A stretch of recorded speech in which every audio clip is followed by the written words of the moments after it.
Right message, right communication, country inside news. देख रहे हैं CIN का यूट्यूब प्लेटफॉर्म और हमारे साथ मौजूद हैं देश के वरिष्ठ राजनीतिक विश्लेषक सुनील पांडे सर।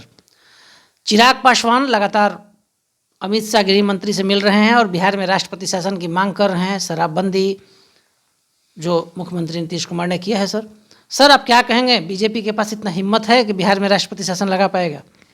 नहीं, हिम्मत की बात कहना गलत होगा। ये राजनीतिक प्रक्रिया है, संसदीय प्रणाली में एक व्यवस्था है। विपक्ष की भूमिका निभाएगी, विपक्ष अपनी भूमिका निभाएगी। बीजेपी बेशक इस पे नज़र रखे हुए है और मैंने पहले भी कहा था कि वो समय बहुत दूर नहीं जब चिराग पासवान NDA का हिस्सा होंगे, तो जाहिर है उसकी भूमिका उनको बनानी है। और मेरे पास जो सूचना है कि संभव है 2025 का चुनाव NDA चिराग को आगे करके लड़ सकती है।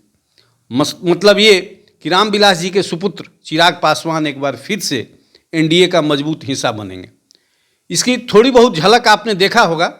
दोनों उपचुनाव, गोपालगंज हो या कुढ़नी हो, दोनों जगह बेशक वो NDA का हिस्सा नहीं है, लेकिन दोनों जगह चुनाव प्रचार में वो गए और दोनों जगह NDA की जीत हुई।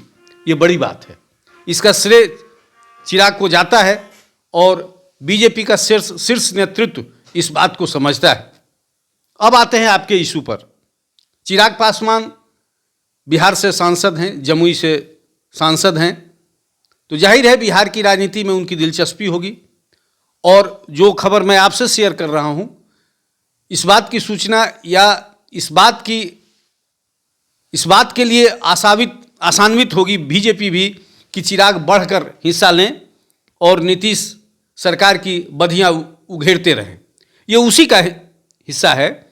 शराब के कारण, नशीली शराब के कारण, जहरीली शराब के कारण पिछले दिनों सारण में कई मौतें हुई, 80 के करीब मौतें हुई हैं। या लगातार शराब के कारण बिहार के अन्य क्षेत्रों में भी मौतें हो रही हैं। ये चिंताजनक स्थिति है। शराबबंदी आपने कराया है तो शराबबंदी को लागू करने की भी जिम्मेदारी आपको लेनी होगी।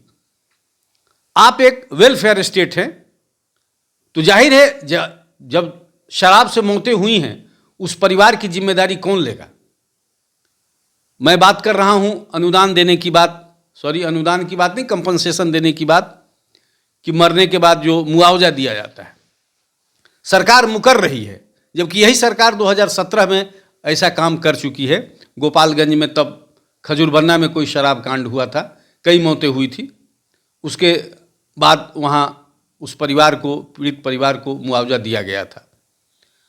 चिराग इसी बात को लेकर नाराज चल रहे हैं बिहार सरकार से।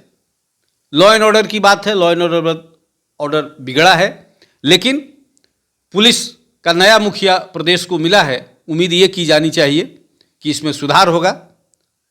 लेकिन अब बात यह है कि राष्ट्रपति शासन लागू करना, बीजेपी ऐसी गलती नहीं करेगी, मेरा निजी रूप से मानना है। ठीक है, लॉ एंड ऑर्डर राज्य का विषय है और केंद्र को इसकी ख्याल रखना उनका अपना फर्ज है, लेकिन अब वो युग नहीं है कि हम असहमत हैं तो सरकार राज्य में राष्ट्रपति शासन लागू कर दे। तो मैं इस बात से इनकार करता हूं, बीजेपी ऐसी गलती नहीं करेगी। आप सुन रहे थे सुनील पांडे सर को। सुनील पांडे सर ने कंट्री साइड के दर्शकों को साफ साफ बता दिया कि भारतीय जनता पार्टी ऐसी बड़ी गलती नहीं करेगी। लाइन ऑर्डर का काम राज्य सरकार का देखना होता है। हमारे सहयोगी शन्नी के साथ कौशलेंद्र पटना से। नमस्कार, आप देख रहे हैं कंट्री इनसाइड न्यूज के डिजिटल प्लेटफॉर्म को। मैं हूं सौरभ निगम। अगर ये खबर आप YouTube पर देख रहे हैं तो वीडियो को लाइक और शेयर जरूर करें और चैनल को सब्सक्राइब भी करें। और ये खबर अगर आप Facebook पर देख रहे हैं तो हमारे Facebook पेज को फॉलो जरूर करें।